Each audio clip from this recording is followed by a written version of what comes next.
Son visage a fait la une des médias au nord du pays. Marie-Rose Morel, ancienne députée du Vlaams-Belang, est décédée mardi d'un cancer. Et aujourd'hui, lors de ses funérailles, c'est quasi l'ensemble du monde politique flamand qui rendait hommage à cette personnalité pourtant très controversée. Michel Boulogne et Alexandre Mittea.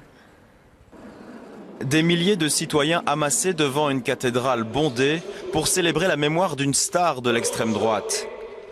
En Wallonie, ce genre d'image semble inconcevable.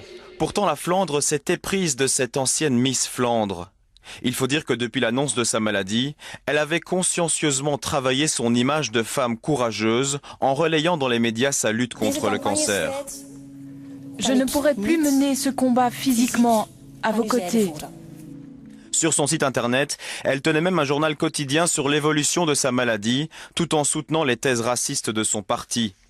Et la télévision publique lui offrait régulièrement des tribunes politiques pour parler d'elle.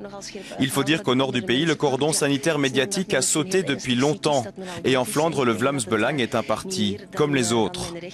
C'est donc tout naturellement que ce matin, des hommes politiques flamands ont assisté aux obsèques, dont Léo Delcroix, ancien ministre de De Haan, ou un Bart de Wever, presque en larmes. Car c'est lui qui l'a lancé en politique avec la N-VA avant qu'elle ne passe à l'extrême droite. Mais selon Bart de Wever, ils étaient toujours amis. Marie-Rose Morel était une xénophobe pure et dure, anti-immigration et anti-francophone. Mais aujourd'hui à Anvers, tout cela semble oublié ou accepté.